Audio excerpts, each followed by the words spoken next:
بسم اللہ الرحمن الرحیم۔ السلام علیکم۔ امریکی بچہ الیگزینڈر فرٹس 1990 میں عیسائی والدین کے ہاں پیدا ہوا تھا۔ اس کی والدہ نے شروع سے ہی فیصلہ کیا کہ وہ اسے اپنا مذہب خود چنے۔ وہ اس کے لیے مختلف مذاہب کی مذہبی کتابیں لائیں اور بغور پڑھنے کے بعد اس نے 8 سال کی عمر میں اسلام قبول کرنے کا اعلان کیا۔ سبحان اللہ۔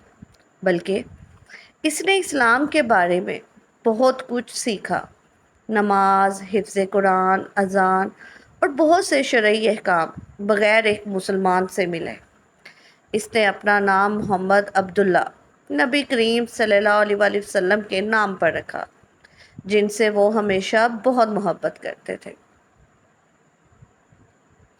ایک اسلامی چینل پر اس کی والدہ کے ساتھ پریزنٹر نوجوان سوال کرنے کی تیاری کر رہا تھا، لیکن وہ اسے دیکھ کر حیران رہ گیا۔ اس نے خود ہی اس سے پوچھا، میں حج اور عمرہ کیسے کروں؟ کیا سفر مہنگا ہے؟ میں احرام کے کپڑے کہاں سے خریدوں؟ وہ بچہ اپنے اسکول میں مشہور تھا۔ جب نماز کا وقت آتا ہے، اکیلا کھڑا ہو کر اذان دیتا ہے، پھر اکیلا نماز قائم کرتا ہے اور نماز پڑھتا ہے۔ پریزنٹر نے اس سے پوچھا، کیا آپ کو اس میں پریشانی یا ایذا رسانی کا سامنا ہے؟ اس نے ایک آہ بھر کر جواب دیا، میری بعض اوقات نمازیں چھوٹ جاتی ہیں کیونکہ مجھے اوقات کا پتہ نہیں ہوتا، اور اسکول میں بچے ہنستے ہیں۔ جب کبھی نماز پڑھتا ہوں تو میں ان کی پرواہ کیے بغیر نماز ادا کر لیتا ہوں۔ اس سے پوچھا، تمہیں کس چیز نے اسلام کی طرف راغب کیا؟ اس نے جواب دیا، جتنا زیادہ میں نے اسلام کے بارے میں پڑھا، اتنا ہی مجھے اس سے محبت ہوئی۔ اس نے پوچھا، آپ کی خواہشات کیا ہیں؟ چھوٹے بچے نے بےتابی سے جواب دیا، میری 2-3 خواہشیں ہیں۔ پہلی یہ کہ میں مسلمانوں کی صحیح تصویر پیش کرنے کے لیے فوٹوگرافر بنوں۔ مجھے امریکہ کی گندی فلموں سے بہت تکلیف ہوتی ہے جو میرے پیارے نبی حضرت محمد صلی اللہ علیہ وآلہ وسلم کی شبیہ کو مسخ کرتی ہیں، اور میں مکہ جا کر حجر اسود کو چومنا چاہتا ہوں، اور میں چاہتا ہوں میرے والدین اسلام قبول کر لیں اور آخرت میں کامیاب ہو جائیں۔ یہاں اس کی عیسائی ماں نے مداخلت کرتے ہوئے کہا، ہمارے گھر میں اس کا کمرہ مسلمانوں کے خانہ کعبہ کی تصویروں سے بھرا ہوا ہے۔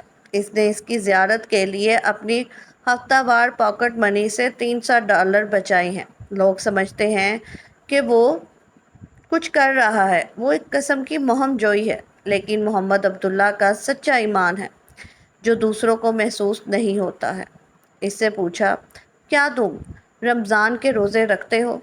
اس نے جواب دیا، ہاں، میرے والد نے مجھے چیلنج کیا کہ میں ایسا نہیں کر سکتا، لیکن جب میں نے ایسا کیا تو وہ حیران رہ گئے۔ اس سے نے پوچھا، تمہاری اور کیا خواہشات ہیں؟ اس نے جواب دیا، میں امید کرتا ہوں کہ فلسطین مسلمانوں کے پاس واپس آ جائے کیونکہ یہ ان کی سرزمین ہے اور اسرائیلیوں نے اسے ان سے چھین لیا ہے۔ اس نے اس سے پوچھا، کیا تم اپنے والدین کے ساتھ سور کا گوشت کھاتے ہو؟ اس نے جواب دیا، سور بہت گندا جانور ہے اور اسلام میں حرام ہے، میں اسے نہیں کھاتا، اور مجھے نہیں معلوم کہ لوگ اسے کیسے کھاتے ہیں۔ اس سے پوچھا، کیا تم اسکول میں نماز پڑھتے ہو؟ اس نے جواب دیا، ہاں، اور میں نے لائبریری میں ایک خفیہ جگہ دریافت کی جہاں میں ہر روز نماز پڑھتا ہوں۔ مغرب کی نماز کا وقت ہو گیا تو اس نے پریزنٹر کی طرف دیکھا اور کہا، کیا آپ مجھے اذان دینے کی اجازت دیں گے؟ تو اس نے کہا، کیوں نہیں؟ پھر اس نے اٹھ کر اذان دی، جبکہ اناؤنسر کی آنکھیں آنسوؤں سے بھر گئیں۔ اللہ تعالیٰ کا ارشاد ہے، اور اگر تم پھر جاؤ گے تو وہ تمہاری جگہ تمہارے علاوہ کسی اور قوم کو لے آئے گا، اور پھر وہ تمہیں جیسے نہ ہوں گے۔ سبحان اللہ۔ اللہ تعالیٰ ہم سب کو توفیق دے ایک اچھا مسلمان بننے کی۔ آمین ثم آمین۔ آپ لوگ کو یہ ویڈیو اچھی لگی ہو تو لائک اور سبسکرائب ضرور کیجیے گا۔